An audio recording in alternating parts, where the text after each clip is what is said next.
Welcome to the podcast. Hi. This is like my dream date. So for everyone tuning in, which everyone should be tuning into this episode because I have, what's the right term? I have been reaching out to Andrea for 3 years now to try to get her on the podcast. This is like my dream come true. It's finally happening. Wrangling a crystal dealer is the hardest thing you can do, but it's been totally worth it. And I love someone who plays hard to get. It's going to make this episode even sweeter. So I'm going to take advantage of it. And I'm just gonna shower you with all my dreamy crystal questions and then leave space for you to just give us your downloads and your knowledge in the way that you do so beautifully. Hey. Are you a little camera shy? This is not No, like I'm just giggling a lot. Yeah, it's funny because when you say that I play hard to get, I'm like, see, when I start talking, I don't shut up. So sometimes I'm the kind of person that like goes to the party and then comes home and is like, oh God, I said way too much. I said too much. They think I'm crazy and weird. And why did I bring up quantum timelines? And why did I have to talk about wormholes? But we may never meet again. So I gotta just shoot my wad and go, right? Well, I suffer from the same condition being a Gemini. I just open up to people way too quickly. And then I think, oh, shoot, they're going to use that information against me someday. Like I've ruined it. Yeah, no, I used to, I used to work in the film industry. And like when you're on set, there's just all this time and you just find yourself sitting next to a total stranger, like the crafty person or, the camera guy, and you guys just start I'll get out his chart and I'll start looking at his astrological chart and I'll be like, well, man, you've got, and they're like, shh, we're rolling. And I'm like, sorry. And then I'd leave and never see the guy again. And I'm like, well, I hope that helped. It's like a drive-by astral reading, which I think actually those experiences really support people in a huge way. Yeah. I know I've met people like that throughout my life where they just like randomly give me a download or a reading and it's exactly what you needed in that moment. Yeah. And, I think the more that we work in these realms of just coming from a more intuitive place and really seeking a more magical life, that's what we bring into our experience. And the other thing, though, is we have to notice it, too. Like, a lot of times you're sitting there with the angel cards, like, give me a message, give me a message. And for me, I mean, it's like I'll get simplicity and I'll forget about it 2 minutes later. And if I really want to make the most of that time with myself, I can spend the rest of the day contemplating simplicity and seeing how it shows up in my life. But I think oftentimes we get very captivated and distracted by the mundane. We get kind of caught in the trance of whatever the world or the collective is trying to impart on us, and it's very easy to slip into old grooves. So one challenge I give myself, just as somebody, if I say to myself, hey, look, I want to live a more magical life, it's on me to really clock that experience, and at the end of the day, reflect on it and be like, well, how did I do? Like, I'm creating my own experience. You're creating your own experience. I'm shooting my own movie. I'm the director. I'm the writer. I'm the screenwriter. I'm also the observer. It's a lot of energy. And at the end of the day, it's like, well, what kind of movie do I want to have seen? What kind of movie do I want to see tomorrow? What kind of experience do I want to have? It really is up to me to create it and let the universe come in and meet me there. So show off, universe, help me solve this problem. Give me a sign, have me interact with someone at a grocery store, whatever, like make it fun. And luckily I live in Sedona where, there's no shortage of messages and license plates. I don't know what's up with the license plates here. They're fantastic.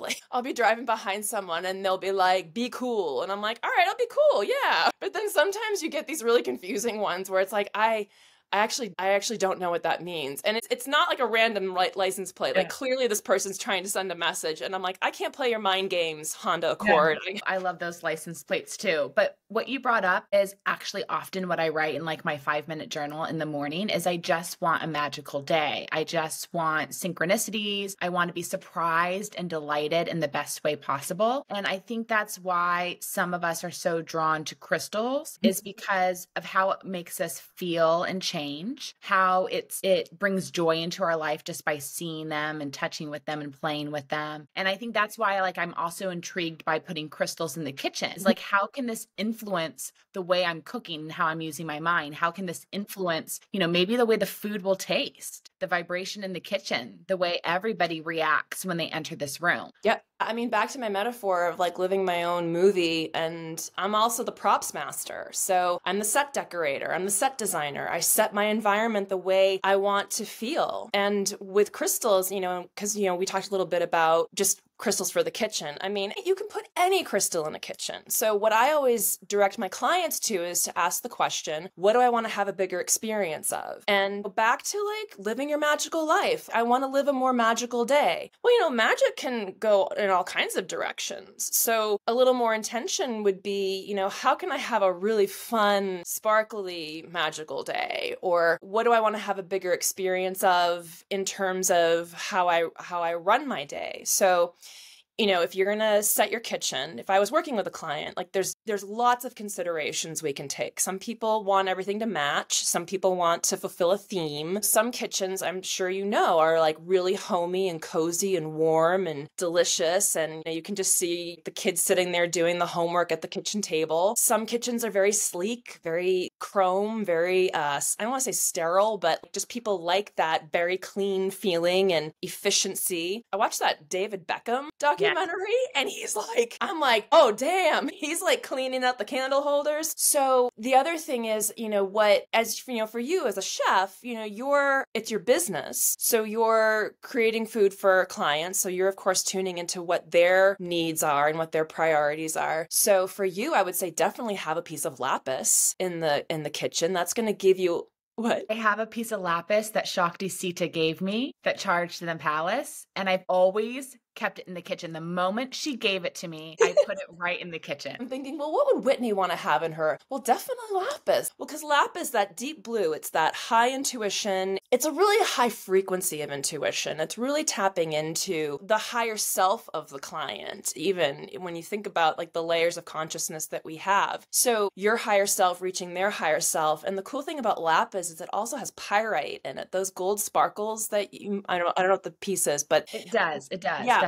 Yeah, so that gold sparkle is pyrite, and pyrite's a fire element. So that's something else I was thinking about with the kitchen too. Like, you could have 5 crystals to balance the 5 elements in a kitchen, right? Because that's what we're doing. We're creating this alchemy and we're creating balance and nutrition. So you'd have earth, air, fire, water, ether. And so for those, I have a little grid that I just set up for the, what do we just have? Equinox, I don't know. So for water, you could have aquamarine. For earth, you could have tiger eye. For air, I have celestite. And what else do I have? I'm cheating. For ether, I have Herkimer diamond. Herkimer diamonds are mined in New York. And there's a whole weird thing going on with the Herkimer diamonds. Dan Aykroyd has a vodka company that he calls Crystal Skull Vodka, and he pours the vodka over Herkimer diamonds and then charges the vodka with that or something. Yeah. And Dan Aykroyd's a big UFO guy.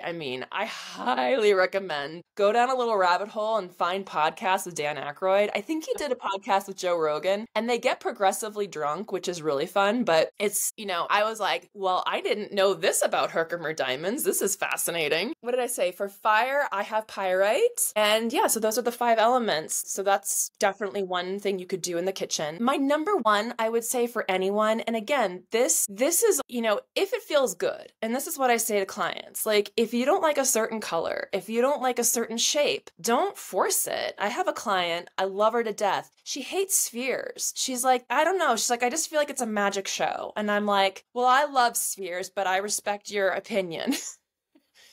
Just, and actually on that note, do I have any? Well, you all know what a sphere is. A sphere is also a great shape to have in a kitchen because a sphere has a 3-degree emanation of energy. So in terms of group work, in terms of like bringing people together, in terms of like everyone sitting at the table and having a meal and a sense of community, a sphere is going to, I'm getting chills. A sphere is going to give you, every single person's going to get the same equal blast of the crystal's frequency. And that's going to help also set the actual frequency, not just for the person itself, but just as a whole, as a collective. And that's what crystals do. Crystals are a repeated pattern down to their atomic structure. It's a repeated pattern in their lattice. And so if you were to look at it under a microscope, you would see order. you would see repeated, I'm just going to say I'm going to keep repeating repeated patterns. And I was tuning into it and thinking like, yeah, why crystals? Why do we do this? And we live on a swiftly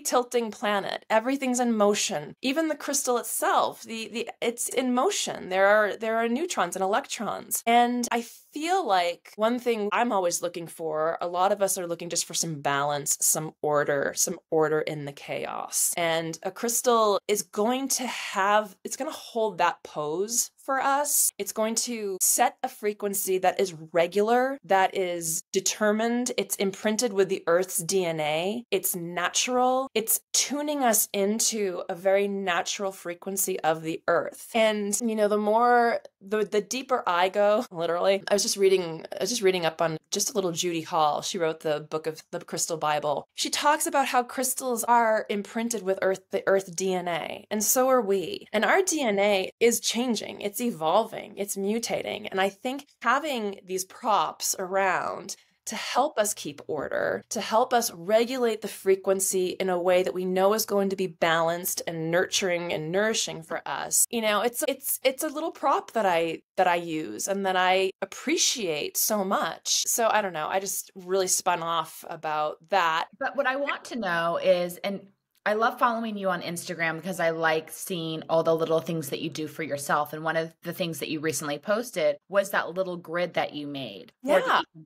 Can you explain why you did that and what that does? Sure. So Remington Donovan, who I think you know, he is a numerologist and he's the mystical arts. He was doing a workshop, I think, just on some current astrological transit that was happening. And we were all doing a meditation together. And he was talking about the number 5 and the 5 elements. And he actually had this, it's a pentagram circular grid, and removing any assignments and associations we have with a pentagram. It is a geometric shape. It is a sacred geometry shape that we use in working with the earth and the natural elements and magic. And so he held it up and I'm like, oh, I have one of those. And so I pulled it out and I was thinking about the balance of the 5 elements. And here we are at equinox. And he was making fun of the fact that it's not so much about balance as it's about Aries season and courage. But I was like, hey, listen, I'll take balance, right?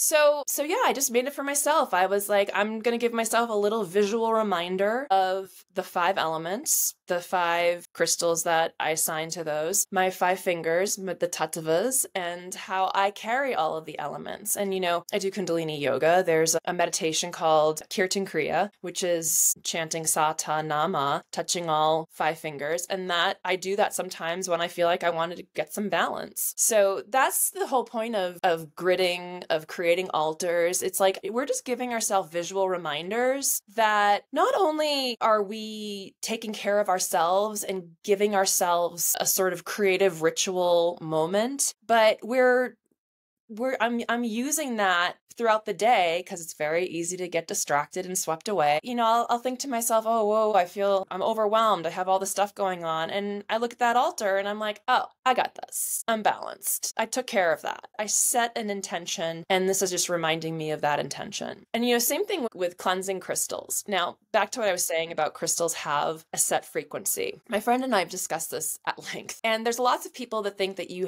have to cleanse your crystals because they are energy conductors. They are moving energy. They're setting frequencies. And, there's, I don't want to say bad energy, but like there's all kinds of energy. There's all kinds of thought forms and beliefs and movement that can come into our home. Like, the morning after a party, the house has a different feel to it, doesn't it? Like there's like, oh wow, all these people were here. There's food I got to put, like there's things to do, but the energy has shifted in some direction. Maybe it was a good party, maybe it was a bad party, who knows? So you clean up, you reset. And I tell people, do what you want to do. If you look at a crystal and you're like, wow, that really reminds me of something that I don't want to hold on to anymore, clean it. Absolutely. Give yourself the experience of a ritual, kind of put a button on something. And then later you can say to yourself, yeah, I took care of that. Even though when we're working we're working in things with ideas and energies that are hard to kind of nail down. That's why we have crystals, because we can physically, tangibly give ourselves an experience of something that might feel a little airy-fairy, and we can kind of come back down to earth, quite literally, and say, I got this. I cleaned that. It's done. I can move on. So, if you just look around your house and you're like, wow, I need to dust that area, or, oh, wow, that's really cluttered. I want to give that some order. Same thing with crystals. If it's giving you a feeling of something that you want to take care of, go for it and give yourself that time, that ritual time to tune in, have an experience, set an intention, and come out better for it. So I had a question for you. The other day I went out to dinner in LA, which I hadn't done in quite a while. I grabbed an old purse. I thought, oh my gosh, I'm actually going out. Let's celebrate. I'll grab a nice old purse, go out and have a great meal. I open up my purse to put in, some money, some chapstick, and I found a citrine and a lapis in there because I used to never go anywhere without some sort of crystal in my pocket or my bag. And I'm wondering, because you've been working with crystals for so long, what do you think about putting certain crystals on you or in your purse at certain times? And what is that actually doing? I love it. Same. I open my purse and I'm like, oh, that's where that was. Oh, or I put on a pair of jeans or something from the old season, and I'm like, oh my God, I forgot I had this. The other thing is, I always remember that I have a crystal in my pocket when I use a restroom, and the crystal tumbles out and and I'm like, oh shit! I've busted many crystals, and I busted a phone. So I'm just gonna warn people: if you do choose to head out into the world with a crystal in your pocket, just remember it's there, because I did lose a phone screen. Yeah. It was actually really weird. I was at this conference and I went to use the restroom, and I came back in, I pulled out my phone, and I'm like, what's wrong with my phone? There was this giant spider web of crack because I had been carrying a big labradorite in my pocket that decided to tumble out. So anyways, I love it. I think it's, when you hold a crystal in your hand, when you touch it with your fingertips, working, speaking strictly from an energetic point of view, right? Our fingers are the first thing that we touch. Not the first thing, but you know what I mean? We use our fingers to touch. When we're forming in the womb, we begin as a fetus with our fingertips touching our brain, in that fetal position. So our fingertips contain all of the information in our brain. I'm not sure if that's the best scientific way to describe it, but our fingertips are imprinted with our brain functions, right? So if I'm holding a crystal in my hand, my fingers are touching it, like the sunstone. The sunstone's frequency and energies meeting my fingertips, going up to my brain, right? So holding crystals, having them touching the skin, why not, right? Because we're sending these frequencies of whatever the crystal means to us and what we understand it to mean. There's many, many books. Google meaning of rose quartz, and everyone generally says the same thing, unconditional love, right? So it's the same thing. It's that we were talking about earlier, where what do I want to have a bigger experience of today? I want balance. I'm going to grab a little tiger eye and keep that in my pocket. Tiger eye balances the yin and yang. It's a solar energy. It's got Sagittarius and Jupiter vibes. So there's a go for it quality to it. There's a abundance and prosperity. So, it's pick your reminder. So it's like, wow, I'm having a bad day, or, oh, wow, this day is not going the way I thought it would. And, oh, wait, I've got my little traveling companion with me right now. So the only other thing I would say is just consider the weight of the crystal that you're carrying with you. I've run into this traveling before. I can tell you right now, I have a crystal skull that I know weighs 6 pounds because I gotta weigh my suitcase. Why do you like to take a crystal skull with you when you travel? See, yeah, that's a very good question. And I'm working on it's like when I was saying to you earlier, I'm like, wow, I got to get my story straight here before I talk to Whitney, because no, I understand, because sometimes I have in the past just formed attachments to certain crystals that I travel with them and there's no reason. Mm-hmm. It's just when they're next to me, there's a calmness that I feel. And so when I'm traveling, I want that to be near me when I go to sleep at night, because it just feels so darn good. But, I could Google and look up the meaning of that crystal and why it's doing it for me. But, why add extra work to it? I just have to travel with this crystal. Is that what is causing you to not leave home without your crystal skull? Well, like with anything, I think crystals are a great gateway for self-inquiry. You can go to a shop or you can go to a show and be like, oh, wow, I really want to, this is my list of things that I want to get. And, carnelian, citrine. Okay, great. And then you get to the show and you see a crystal you've never seen before. You have no idea what it is. It's like, well, what's that? Again, we're visual people. So to me, it's like, well, you work backwards. I mean, this is ruby fuchsite. So it's like, oh, what's going on here? Why am I so interested in this? And so I pick it up and then I Google or I look in a book or I just feel how it feels. I think about what it makes me remember. There's a saying, the crystal finds you.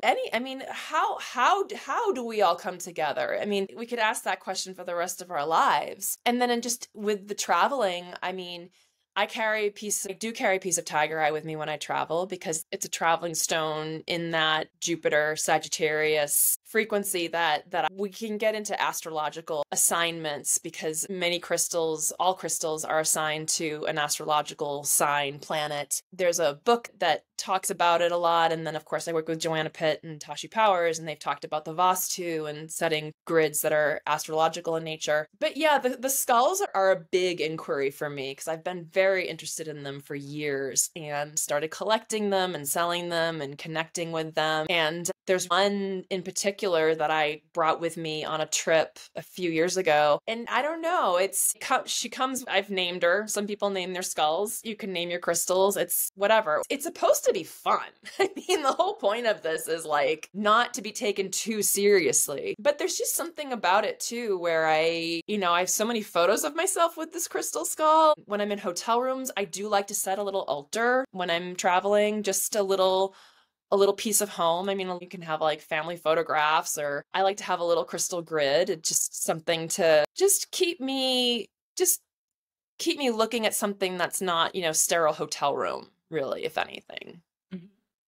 So, did I answer your question? Crystal skull, help us understand why it's different if we bought a piece of quartz versus a piece of quartz that's cut into a crystal skull. What's going on here? So the crystal skulls have a whole mythology. I don't want to say mythology, but they do have history in the Mayan tradition and in many traditions that I'm still not completely aware of. I mean, a lot, I don't want to say this is like secret information or secret knowledge, but there's just a lot of traditions that don't like write books about why they have, crystal skulls. It's like, wasn't there a certain number of crystal skulls on the planet? Yeah. So the story, as I understand it, is there were 13 crystal skulls. And then when the Mayans left this dimension and moved into another dimension, which is, again, as I understand the story, I'm not a historian, you guys, and I'm not trying to retell legend here. But, and in fact, the Indiana Jones movie is it's actually pretty informative. I mean, it's a Hollywood movie, but I was like, oh yeah, I heard that too. So the way I work with that is the Mayans moved to a different dimension. They brought the skulls with them. The skulls themselves are interdimensional beings, and it really is a matter of consciousness of being able to perceive them or not. So it's a matter of consciousness to be able to perceive this other dimension, if you will. Therefore, I could be tripping over one of their crystal skulls right now and just not know it, because I'm not tuned in to that frequency necessarily. So one way you could work with a crystal skull is kind of using it as a stand-in, back to the whole movie metaphor. So like I've named her Enodia. This is the crystal skull that I travel with. So I can sit with her and meditate. I can carry it around to all these different countries. One of the reasons I do it is I bring her to all these different places I go to sacred sites, plunk her down on the ground. Crystals contain a frequency. Crystals transmit energy. Crystals channel energy. Crystals soak up energy. Barbara Hand Clow, who's a very established astrologer, holds a crystal in her hand to help her remember things. There's the whole realm of the Lemurian, I don't want to say mythology, I don't know why that word keeps coming up, but the Lemurian narrative, let's say, is that prior to to the collapse of the civilization of Lemuria, all of the information, the libraries were all stored in crystals. Dolores Cannon, if you want to get into her, highly recommend. She has a book called The Three Waves of Volunteers, where in one of her regressions, I mean, it's wild. Where this goes. And it's actually why I went and visited CERN in Switzerland. Yeah. So there's this whole this person's regressed, and they talk about a civilization. And I don't know if they specify that it's Atlantis. I think they do say it's Atlantis, but I mean, they were using crystals as these like to unlock energy containers, let's just say, like in the grid. Like she calls it the grid lock. So like there was an energy grid, and in a sort of like fuck around and find out, they were using the crystals to mess around with dark matter. Yes. And using them to unlock energy in chaotic ways, really. There was no plan. And in this regression, she's like, it's, the Dolores Cannon comments, oh, it's interesting that this came up because CERN, which is the particle collider in Switzerland, had just fired up. And, just ripping wormholes here and there, like who knows? They're doing the same thing. They're just experimenting with playing with energy, not worried about any consequences. Yeah. And, I was going to Switzerland to hand deliver a crystal skull to a client. It was a very large skull, and it was something that I was concerned for the safety of. And so I looked into the shipping for it and the insurance and all that. And I was like, I talked to my client and I was like, I could just fly this out to you. And she's like, yeah. And I'm like, yeah. So I hand delivered this, 12, 14 pound crystal skull, which, by the way, you can travel with crystals in your carry-on. I have a whole hack that I can share with you in a moment about how I used to do that. I don't know if it's still viable, but anyways, I got to Switzerland and I was like, well, we got to go to CERN. Like, what are they up to? So we did. We went to CERN and we went on it's funny because whatever, right? Like I don't know how much money, I don't know how many pounds of steel, I don't know how much equipment has gone into building this enormous contraption, 12 miles underground or whatever the numbers are, to really pierce the quantum, if you will. I'm thinking about it and I'm like, isn't meditation the quantum? I was like, isn't meditation easier and cheaper? I think of what Joe Dispenza's doing in his workshops and like quantum healing, and I'm like, I don't know, I guess yes, like there's science, there's guys, throwing down cable and, swinging around, but I don't know, is it faster, easier, more efficient to attune my mind and my consciousness with the quantum than going through all that? That's a really interesting point, because I've been to a Dr. Joe Dispenza conference. Oh, you have? Yeah, and he's spending so much time and research working with UC San Diego to prove how you can teach people rather easily to meditate in a way where they can send healing energy to somebody and they can reverse every type of disease. And that's what they've been proving time and time and time again with the faculty at UC San Diego. So they can expand this out to more people, so people don't have to suffer from any disease. They can heal through energy, through a group of people gathering, whether together or throughout the world, focusing on another person for 30 minutes, consistently multiple times a week, and they can heal. And it requires nothing. Doesn't require any money, any props, any products. It's free healing, and it's fascinating. The opposite of CERN. So give me your tips on how to travel with crystals. Okay. This is what because now I'm like, wow, I'm going public with this little hack. So back in the day, I was traveling from LA to New York a lot because I was stalking a yoga studio with crystals. And, that meant, it's a lot to ship crystals. I mean, it's expensive. So first of all, I bubble wrap everything and I put it in the carry-on, and I put it in a way that is going to be easy for TSA to like pull me over and go through everything.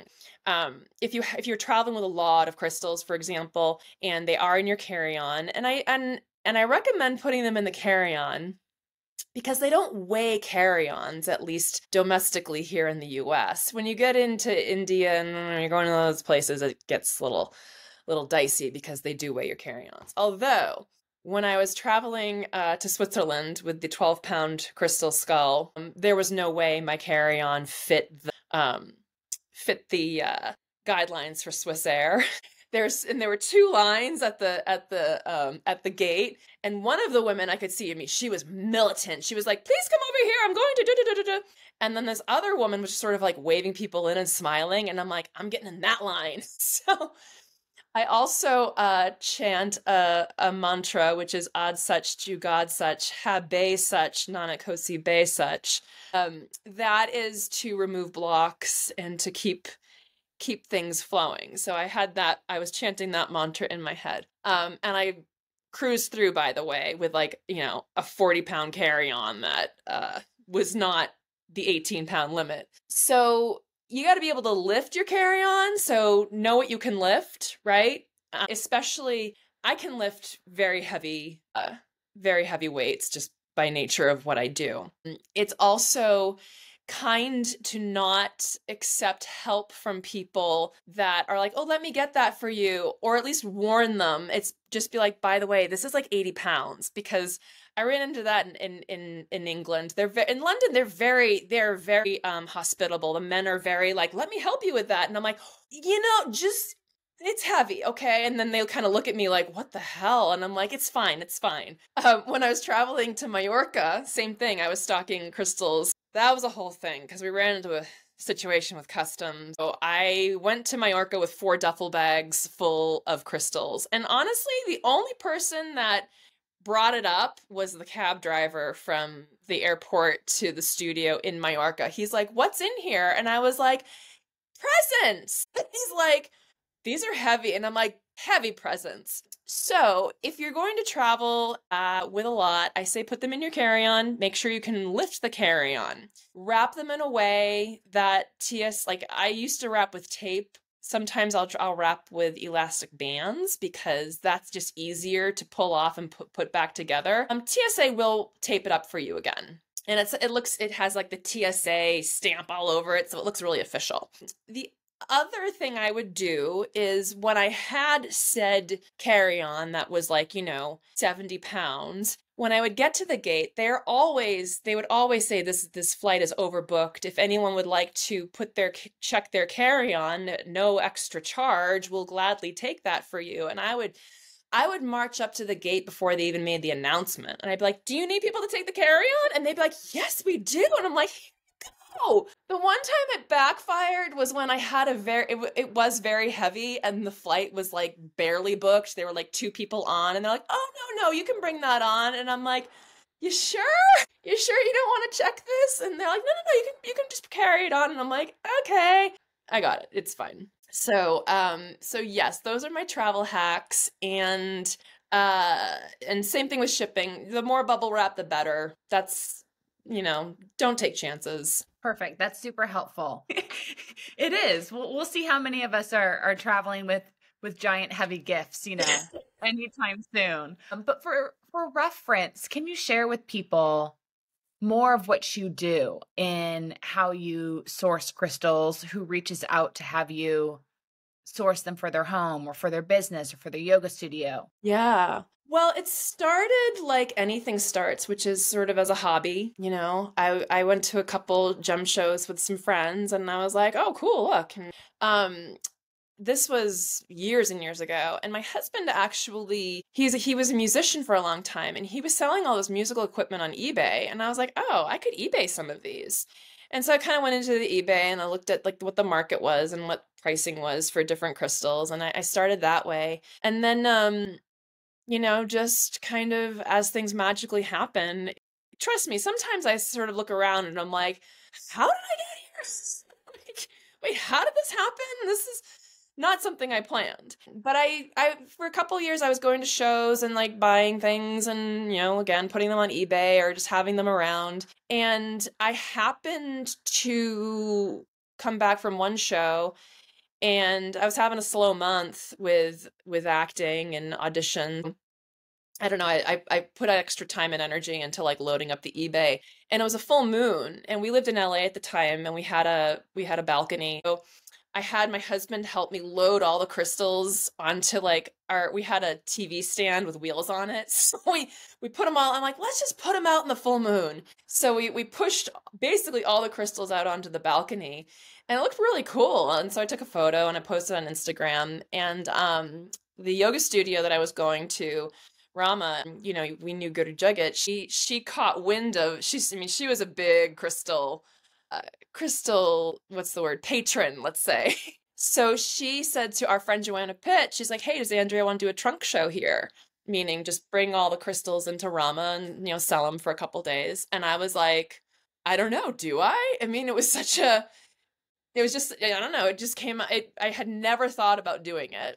And you know, I'm a manifesting generator for those human design people. And when an idea is presented to me, I usually immediately recoil and be like, ha, no, ah. And then I need to think about it, because it's something that it's so kind of out of nowhere that I kind of have to adjust to the information that's being delivered to me. I need like literally time to digest and sleep on it.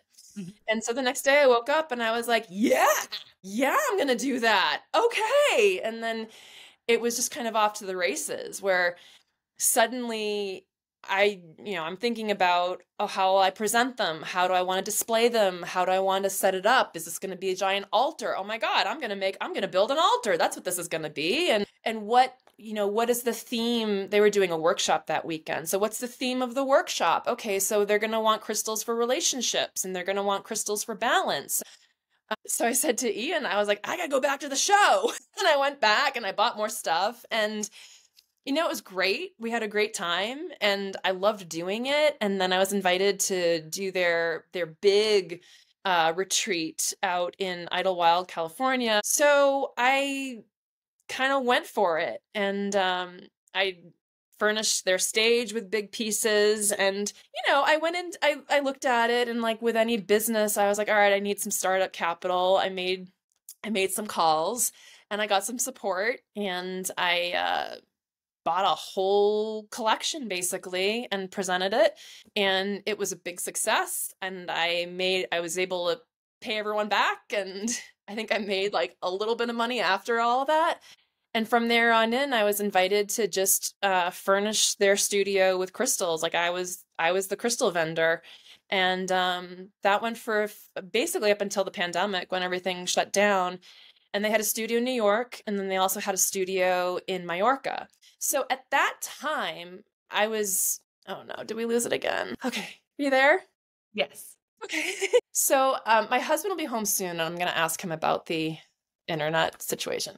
So at that time, it was actually it was a very wide vision, and it was a very wide tune-in, really, in terms of basically providing crystals for 3 different studios, 3 different locations, you know, one on the other coast, one in another country. And just thinking, what do people want? I mean, it's probably much for you, like when you're planning a dinner party, like what does everyone like? What's everyone going to want a taste of? What should I have a lot of? What should I have a little bit of? And it's a big experiment. Like, who knows? Like, nobody ate the olives. Okay, good to know. Oh, wow, everyone went nuts over that hors d'oeuvre. Okay, great. So it's a lot of just trial and error, and taking risks and taking chances. I mean, I've bought things that I was like, wow, this is so cool. And then no one lights up on it for maybe for years. And then all of a sudden everyone's like, what's this piece? So it started as a very broad audience, and a really broad shopping for thousands of strangers you've never met, or, you know, cooking for thousands of people you've never met. And I am a Cancer sun, so I want everyone to be fed.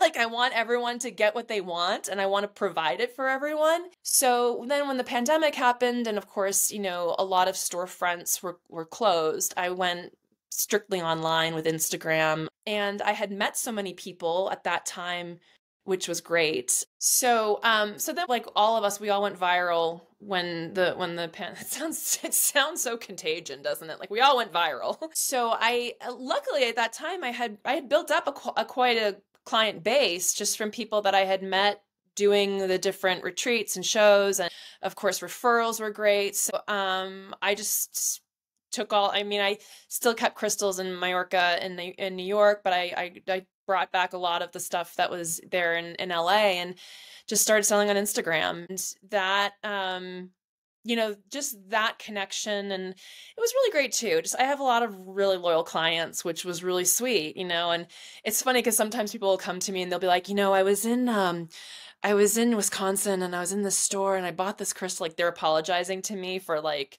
buying from someone not, and I think I'm always like, hey man, I buy retail too. Like, if you're traveling somewhere and like, I think crystals are great souvenirs to buy when you're anywhere because it has the energy of that place that you visited, like what we were talking about before. And it's also why moving to Sedona was so fortuitous to us because we're like, oh my God, we'll move to Sedona. The crystals get to be activated by the vortexes that we're in the middle of. So anyways, that was really where things took off. And now, I'm just available 24 hours a day. I've got the Instagram, which is really the best place. I know a lot of people don't like to go onto social necessarily, but it really is where I'm most current. But I have a website. We have an online store that I try to keep updated as much as I can. But it really is kind of an in the moment sort of thing, especially when I go to shows. And that's another way that I work with clients is there's a couple major shows throughout the year. And when I'm heading off, I'll just fire off the newsletter and say, anything big, anything specific, I'm happy to look for it. And then, I go with my list and I try to keep that list short because I know I'm going to discover things. I know I'm going to take swings on things that maybe people aren't going to want to buy for years. I know that's happened. And I just leave room for discovery and fun. Like I found these fluorite from England that are just the most magical pieces I think I have ever seen. They change color in the light. And not only did I buy a lot of them and sell a lot of them, but I went and visited the mine because why wouldn't you? But I was actually going to be, I was traveling in Scotland last April and I reached out to the owners and I was like, hey, can I come by?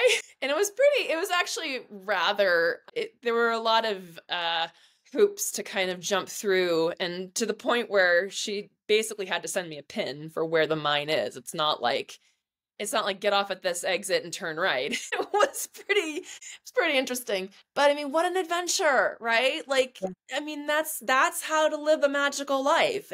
If you can, if the idea is pretty harebrained, it's probably going to be pretty magical. And it's exactly what it was. So, well, there's two more things that I really wanted to connect with you on. Yeah. One are Russian crystals. Okay, so what do we need to know about crystals from Russia? So crystals from all over the world, right?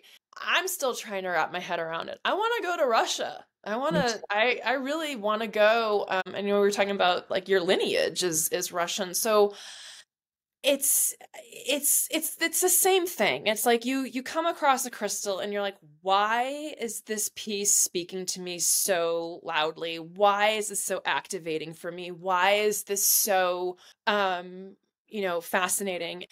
My first gateway is the vendor, and the vendors that I have bought from Russia are very interesting people to talk to and look in the eye. You're kind of like, I don't feel like I have spoken to anyone quite like this before. It's a very enigmatic interaction, and I mean, who doesn't love a good mystery, right? Mm-hmm. And so the two pieces, I'll see if I can grab one right now. The two that I have been most fascinated by are Seraphinite, yes, which is a Kleinachor. And it's getting less and less available.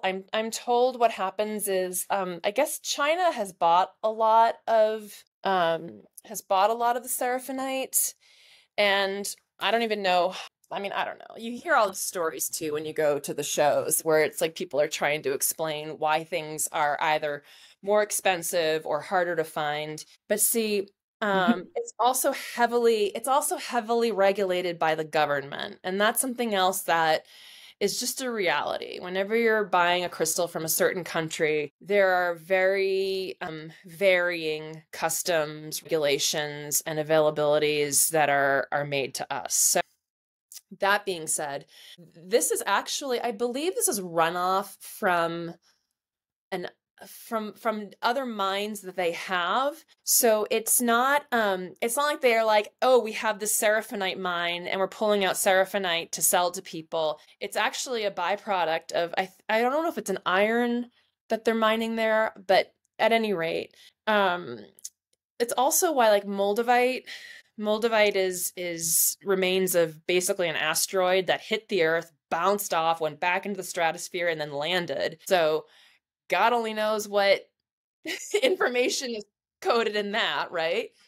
And that is heavily regulated by the Czech Republic. Like it's not, you know, the whole Moldavite scene changed dramatically in the last couple years. It basically tripled, quadrupled in price point because from what I understand, it went viral on TikTok. Everyone's like, oh my God, Moldavite, it's so magical. It'll mess your life up. Blah, blah, blah. Like, all this stuff. And then all of a sudden, someone caught wind and all of a sudden coming out of the country, it got way more expensive than it originally was. So it's very interesting that both of these stones are that dark green as well. Well, so yeah, and they're completely different chemical compounds. The Moldavite is they call it space glass. I don't know if I'll grab a piece actually.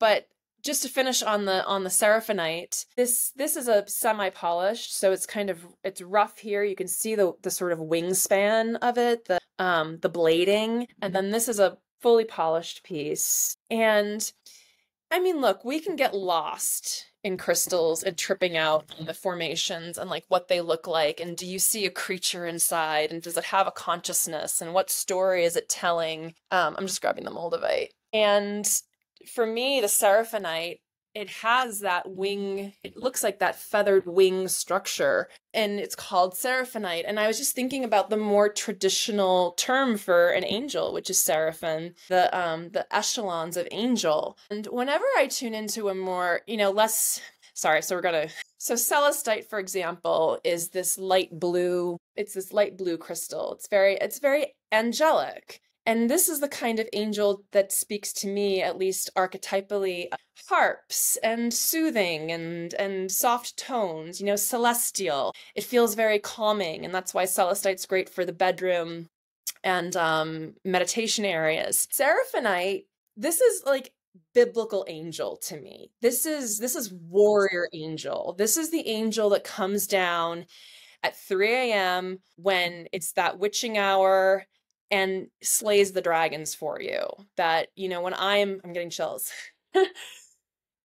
We've all had them. We've all had the nights where we're not sleeping, and it's for whatever reason. And I consider the seraphinite as to be a real guardian angel, like someone who's going to come and wield the sword, fight the battle, like in it to win it.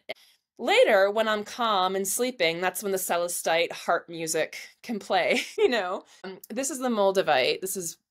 And you can just see, yes, they are the dark green, and they're very different, though, in their composition. But the other piece I want to tell you about, I'm going to walk the laptop over to my my little area, is charoite, which is a purple stone.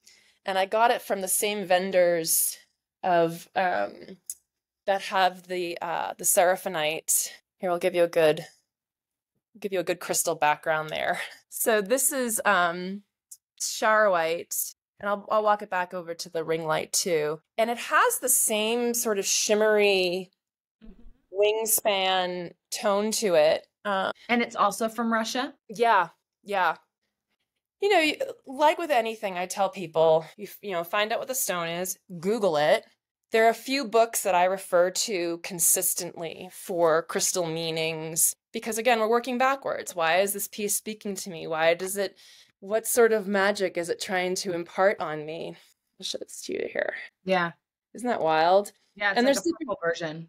there's different grades of it. So some of it has like a lot of quartz in it and is a little even transparent. And so I was tuning into some of the books, and of course it's from Russia, and I'm like, again, that like something really mystical and enigmatic to it.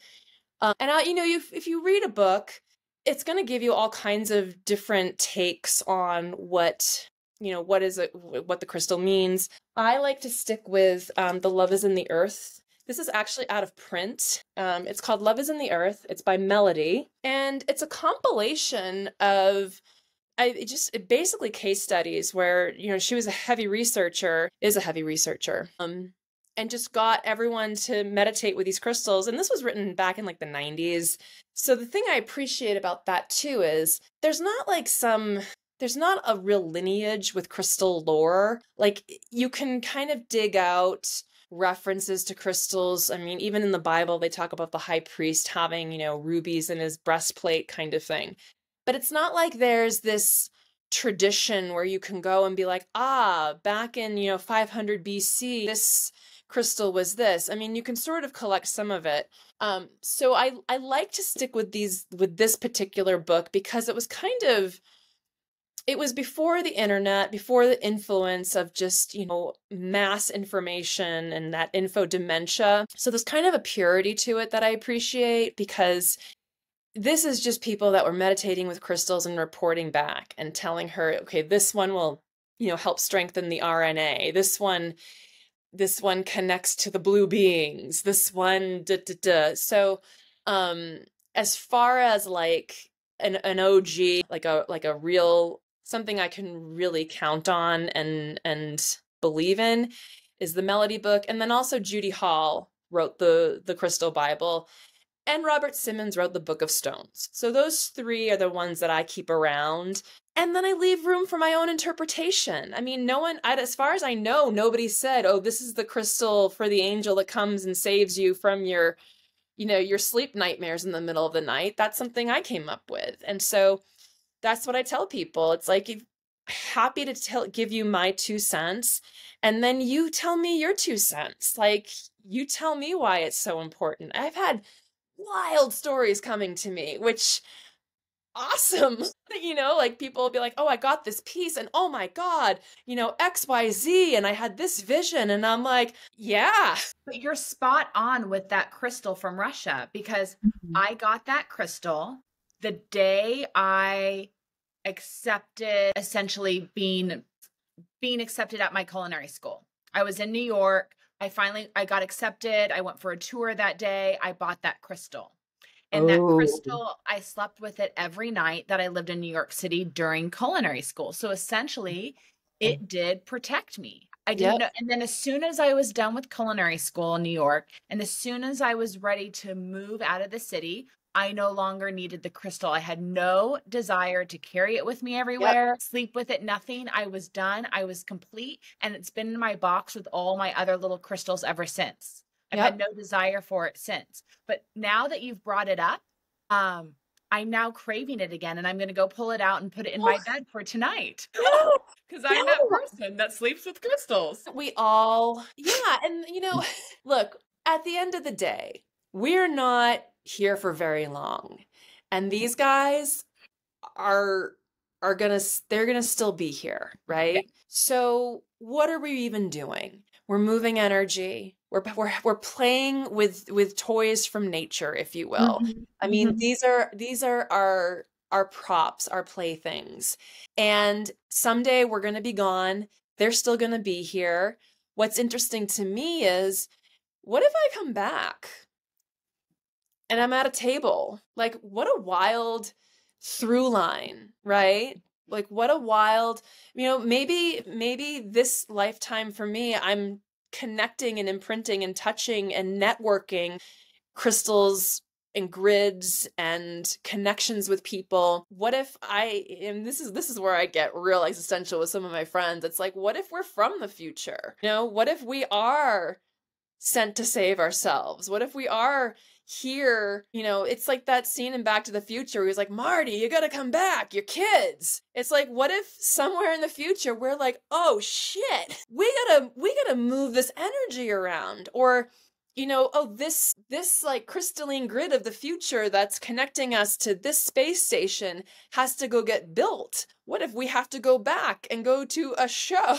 Even if we're just always, what if we're just beginners? And what if we're just spending this lifetime just getting to know what it's like to connect with something from the earth and just having fun with it? What if this is just our kindergarten incarnation where we're just, I don't know, we're just fucking around and finding out. And then later, even maybe in this lifetime, 10 years from now, it's going to be like, oh my God, that's why I have this piece. Even for you, it's the Seraphonite's alive again. It's like we put it aside and now we're back.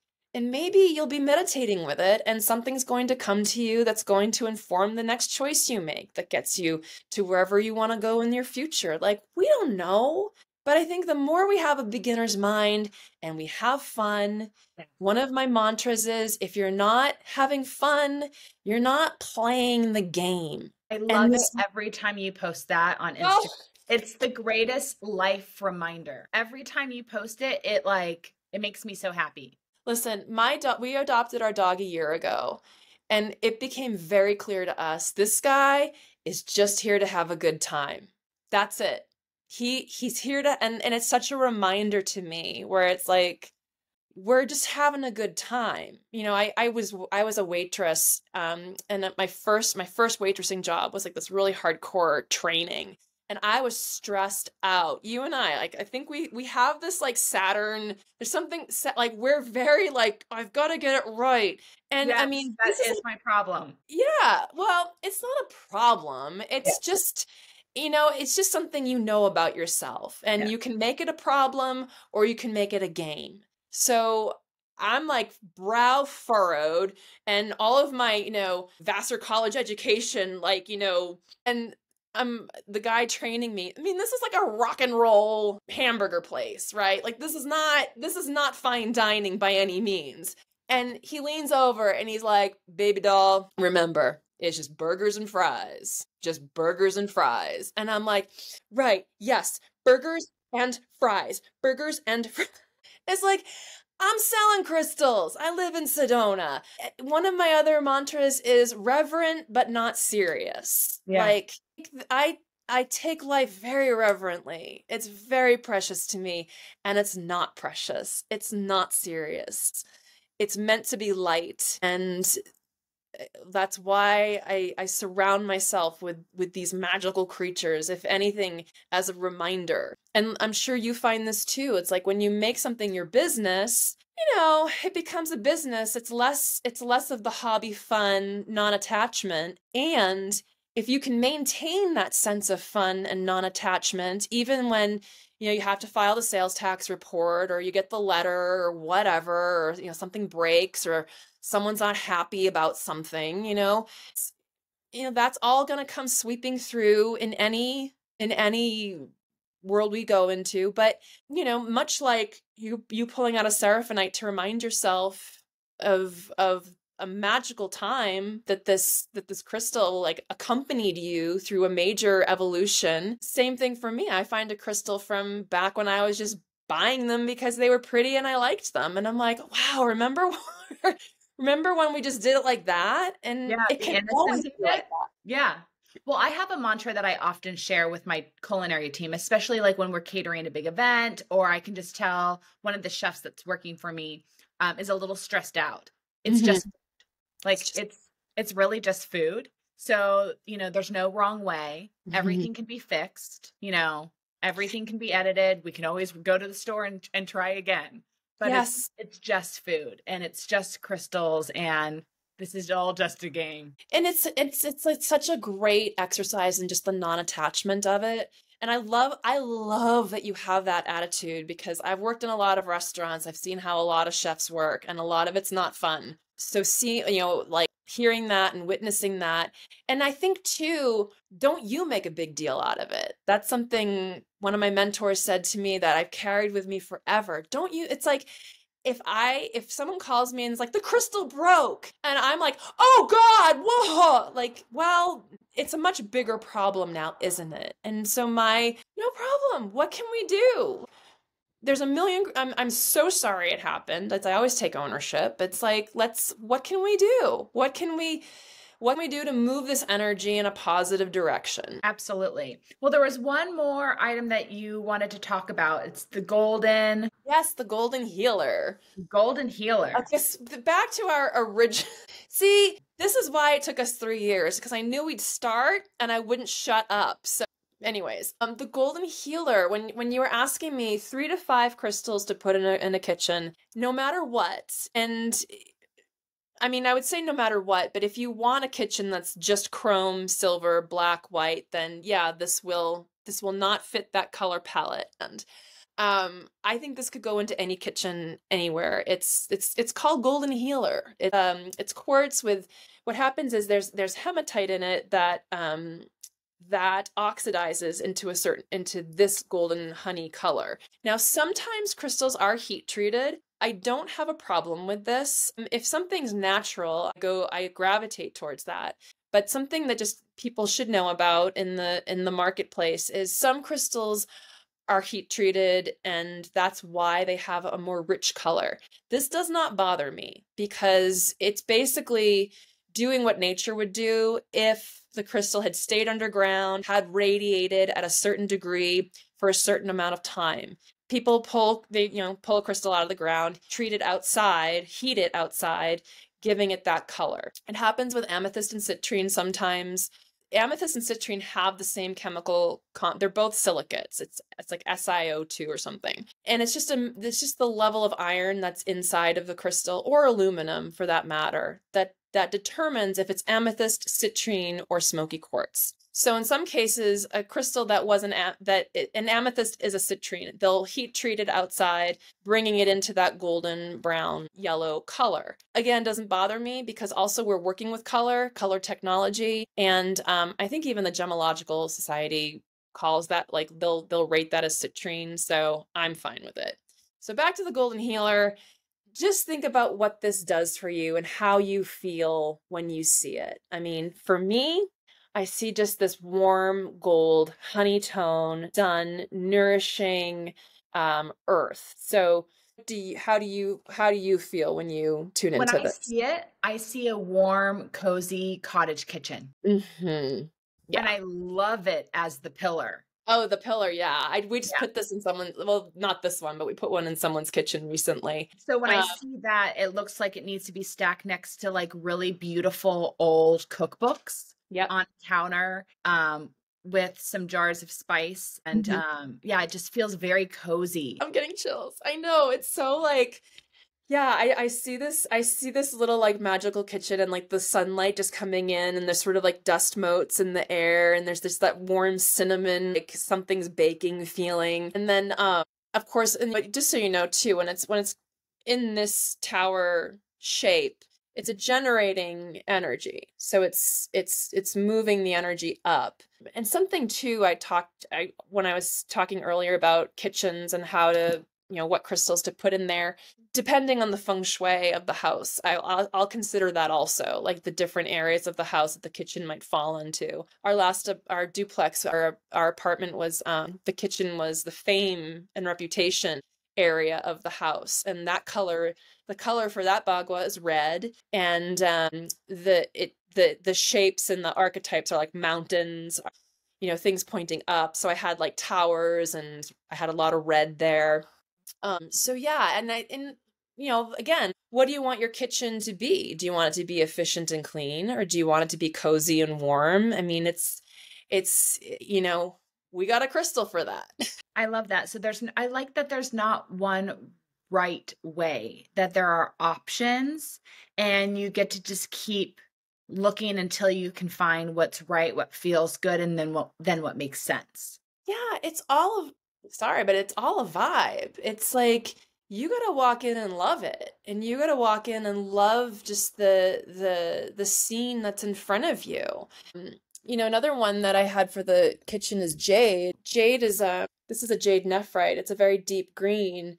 Because the other thing to think about is vitality and the prana of what goes into the food and the preparation. I'm sure you've talked about this and know this, that like the intention of the person preparing the food is a major component of what you're actually being served and what you're Yes. actually enjoying. Yeah, I mean that is one of the largest parts of cooking. I mean, we're eating food for the energy transfer.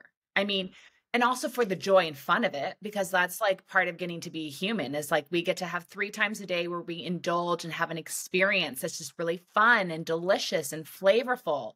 But we're also doing it because we need energy. You know, our body requires fuel 3 times a day. So we have to be mindful of who is offering that energy to us.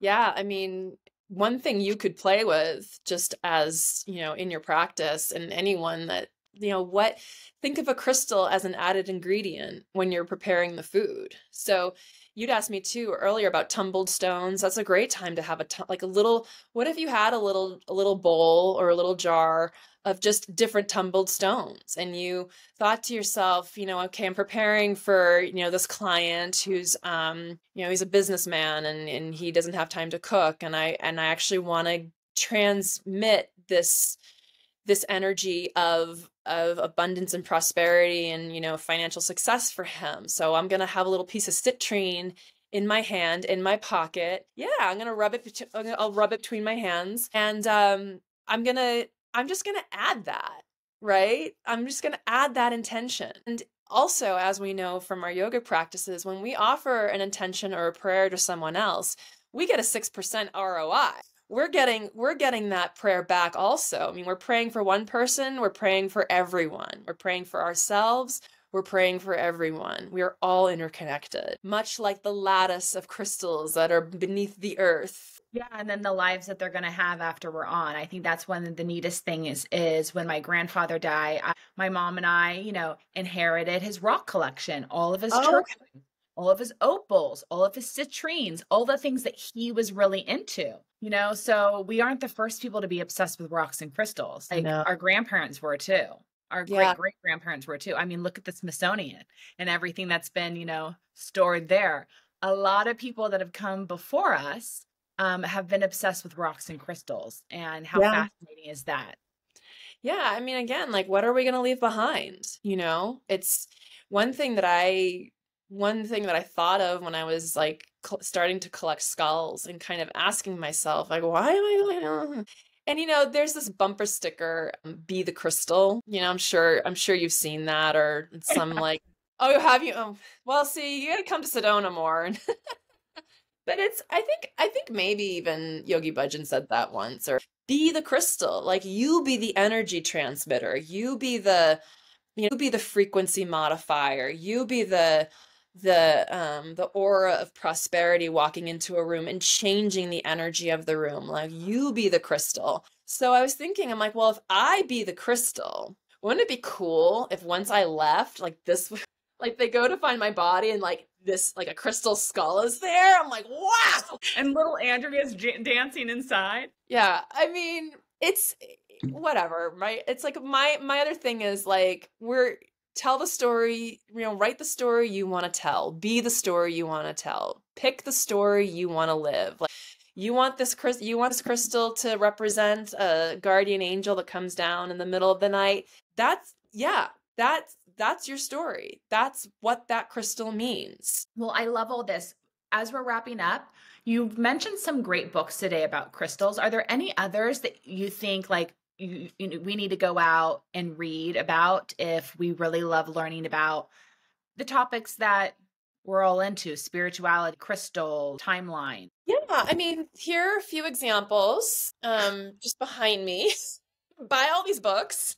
It's so funny because our friend Sita said to me, she's like, you sell crystals, but whenever you do an Instagram live, you're sitting in front of a bunch of books. Should you maybe be sitting in front of a bunch of crystals? And I was like, Interesting. Yeah. The three that I mentioned are the three I would have in the library. The Book of Stones by Robert Simmons, Love is in the Earth, which you'd have to get on eBay. It's out of print. They do have a giant, I'll show you.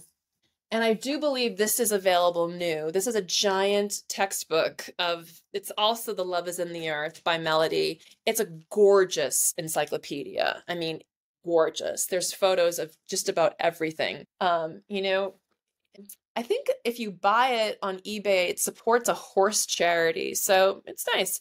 If you're really hardcore, I would have that. And then, of course, it's in the other room, but the Crystal Bible by Judy Hall. Those are three. I'm all about not overcomplicating this in terms of the crystal meanings, because, again, I like to leave room on the shelf for the ideas that come in beyond. I was reading this book about bee shamanism, and they were talking about the hive and the hexagonal structure of the hive and the bees and the hexagonal structure of a quartz crystal. And I'm like, whoa, just, again, the sacred geometry and the connections. And so to me, that's the fun part, is us making the connections ourselves and seeing how it supports, your crystal obsession. It's like, oh, wow, this is actually, in line with the whole shamanism and mysticism of beekeeping, and it relates to crystals. You're not necessarily going to get that in a crystal book specifically. I'm obsessively into the gene keys right now. Yeah, what are the gene keys? Because you keep Oh mentioning boy, Instagram. I know. Well, when I say gene keys, a lot of people are probably like, "Oh, God damn it, something else I have to read about," because that was my attitude when I first heard about it. I'm like, gosh, shit. Another thing I have to learn, because there's astrology and human design, and the gene keys are an evolution really of human design and the I Ching. I was listening to the Rick Rubin podcast with the author Richard Rudd, and I would just direct people to that. Just have a listen as an introduction and see if it's something you want to explore, because it's really just about buying the book. And there's a few companion books, and just kind of, going down a little rabbit hole with that. I have personally been finding it to be just totally mind-blowing and really inspiring. But the thing that has also been standing out is it's based on the I Ching, which is a series of 64 hexagrams. And a hexagram, I'm thinking hexagram, hexagon, hexagonal structure. So I'm currently weaving that into my crystal practice now. And well, what does that mean? I don't have answers, by the way, but I've been thinking about it, and well, what crystals have a hexagonal atomic structure? Are these crystals that might support me as I'm studying about the gene keys and the I Ching? So, everything's connected. We can get into anatomy and consider that there's, crystals in our brain. We can get into, I got the Scientific American magazine where they're talking about time crystals. And I'm like, what the fuck is that? But also just bearing in mind, we live in a holographic universe. So the part is in the whole. And that's what's so fascinating to me when I look at these patterns. It's like, oh yeah, it's a repeated pattern. So a crystal repeated pattern repeats itself in a beehive. It repeats itself in outer space. It repeats itself in this Chinese divination tool. It's all connected. To be continued. I love it. Oh, it's the same with food. I love looking at the patterns in the vegetables and in the fruits. And it's fascinating how nature just knows to constantly grow in that way. So whether it's growing a crystal or growing a piece of food, it's always growing it in a very specific geometric way. Yep. It's fascinating. Well, remind people where they can connect with you and shop with you and reach out to you if there's a specific crystal that they need help finding. Yeah, totally. So like I said, Instagram is a daily experience, and that is the Crystal Situation. The handle is the Crystal Situation. And my website is thecrystalsituation.com. And there's a link to my shop, which is called The Liminal and Mineral. The thecrystalsituation.com is kind of the hub for all that. People can book privates with me if you want to just dig in and see what the journey is going to be like.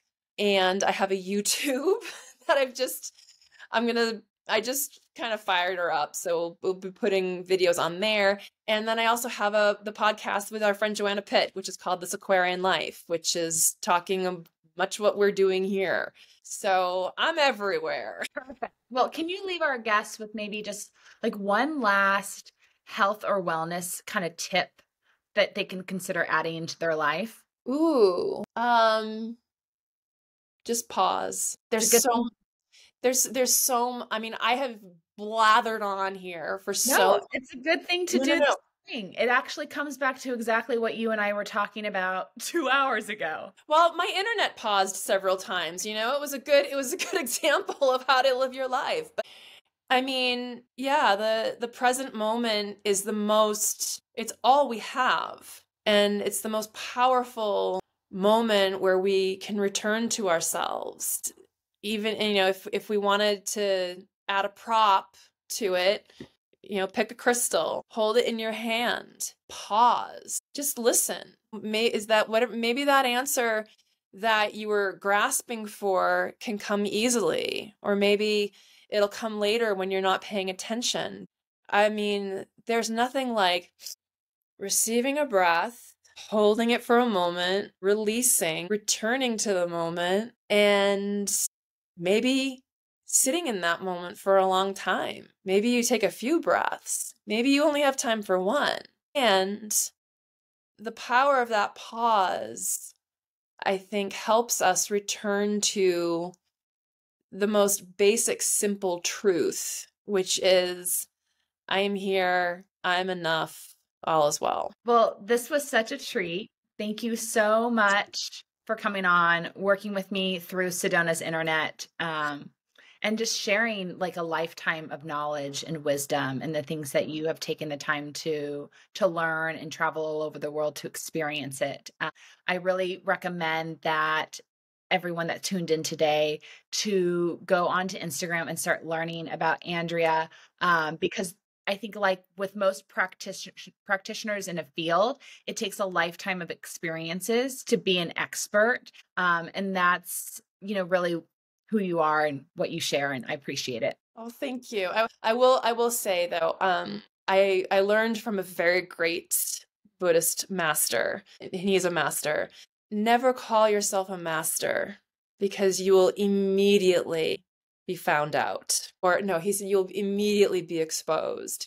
I thank you for that. And I do treat this all very lightly, and I'm always learning, and I never ever consider have the final word on anything. I'm constantly changing my mind and my perspective, and I just encourage everyone to also just follow that curiosity and have a fucking good time doing it. Yes, perfect way to end. Thank Cheers you. to that.